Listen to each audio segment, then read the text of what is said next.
ഇന്നും വൈകുന്നേരം 5 മണിക്ക് മൈനാഗപ്പള്ളി പഞ്ചായത്തിലെ തോപ്പിൽമുക്ക് ഗ്രൗണ്ടിൽ വിസിൽ മുഴങ്ങും. വിസിൽ മുഴങ്ങുന്നതോടെ ഗ്രൗണ്ടിൽ പിന്നെ പരിശീലനമാണ്. ആൺകുട്ടികളും പെൺകുട്ടികളും അടങ്ങുന്ന ഫുട്ബോൾ പരിശീലനം.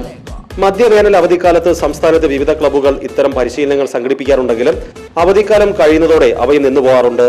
എന്നാൽ അതിൽ നിന്നെല്ലാം വ്യത്യസ്തമായാണ് അപ്പു സ്പോർട്സ് ക്ലബിന്റെ പരിശീലനം. 1982 ഏഷ്യൻ ഗെയിംസിലെ ഭാഗ്യചിഹ്നമായ അപ്പു എന്ന ആനക്കുട്ടിയുടെ ഓർമ്മയ്ക്കായാണ് ക്ലബിന് അപ്പൂസ് എന്ന പേരിട്ടത്. തുടക്കം മുതൽ തന്നെ കായിക രംഗത്തെ പ്രതിഭകളെ കണ്ടെത്താൻ വേണ്ടിയാണ് ആദ്യം ഫുട്ബോൾ രംഗത്തെത്തിയത്. അന്ന് തുടങ്ങിയ ഫുട്ബോൾ പരിശീലന കളരി മുടക്കം കൂടാതെ ഇന്നും തുടരുന്നു. 5 വയസ്സ് മുതൽ 17 വയസ്സുവരെ പ്രായമുള്ള കുട്ടികൾക്കാണ് സൗജന്യമായി പരിശീലനം നൽകുന്നത്. എല്ലാ വൈകുന്നേരങ്ങളിലും അവധി ദിവസങ്ങളിലുമാണ് പരിശീലനം.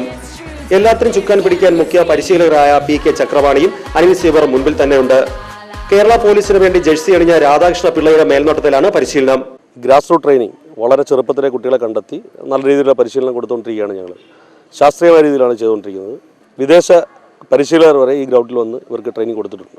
അവധി ദിവസങ്ങളിൽ 2 മാസം അവധി കിട്ടുമ്പോൾ അത് തീർത്തും ഞങ്ങൾ ആ കുട്ടികൾക്ക് വേണ്ടി വിനിയോഗിക്കുന്നുണ്ട്. പിന്നെ ശനി ഞായർ അവധി സമരം അങ്ങനെയൊക്കെയുള്ള ദിവസങ്ങളിൽ കുട്ടികൾ ഇവിടെ എത്തുകയും അവർ ക്യാമ്പ് കൊടുക്കുകയും ചെയ്യുന്നുണ്ട്. 100-ലേറെ വിദ്യാർത്ഥികൾ ഇവിടെ പരിശീലനത്തിൽ ഏർപ്പെടുന്നു. സ്പോർട്സ് എഡ്യൂക്കേഷണൽ പ്രൊമോഷൻ ട്രസ്റ്റിന്റെ അംഗീകാരമുള്ളതിനാൽ ഇതിന്റെ കൊല്ലം സെന്ററും ക്ലബിന്റെ ഭാഗമായി പ്രവർത്തിക്കുന്നു. 30 കുട്ടികൾ സെപ്റ്റിന്റെ ഭാഗമായാണ് ഇവിടെ പരിശീലനം നേടുന്നത്. ഇന്ത്യൻ ടീമിന്റെ സെലക്ഷൻ ക്യാമ്പിലും ഇവിടുത്തെ കുട്ടികൾ എത്തിച്ചേർന്നിട്ടുണ്ട്. പരിശീലന കാലയളവിൽ കുട്ടികൾക്ക് പോഷകാഹാരവും ക്ലബ്ബ് നൽകുന്നുണ്ട്. പാൽ, മുട്ട, പ്രോട്ടീൻ പൗഡർ എന്നിവ ഇതിൽ ഉൾപ്പെടുന്നു. ഇതിനാവശ്യമായ തുക ക്ലബ്ബ് അംഗങ്ങൾ തന്നെയാണ് സ്വരൂപിക്കുന്നത്. നാട്ടുകാരുടെ നല്ല സഹകരണവും ഇക്കാര്യത്തിൽ ലഭിക്കുന്നുണ്ട്. സംസ്ഥാന പോലീസിലും പ്രതിരോധ സേനയിലും ഫുട്ബോളിലൂടെ ക്ലബ്ബ് കണ്ടെത്തിയവർ ഇന്ന് ജോലി നോക്കുന്നുണ്ട്. എല്ലാ വർഷവും അഖിലേന്ത്യാ ഫുട്ബോൾ മേളയും ഇവിടെ സംഘടിപ്പിക്കാറുണ്ട്. John Paul Ancheri, IM Vijayan തുടങ്ങിയ രാജ്യാന്തര കളിക്കാർ വരെ ഈ ഫുട്ബോൾ മേളകളിൽ പങ്കെടുത്തു. പെൺകുട്ടികളുടെ ഒരു ടീം രൂപീകരണത്തിന്റെ പണിപ്പുരയിലാണ് ഇന്നീ ക്ലബ്ബ്. കൂടാതെ ഒരു സൗജന്യ ഫുട്ബോൾ അക്കാദമി ഇവിടെ സ്ഥാപിക്കാനും ലക്ഷ്യമിടുന്നു.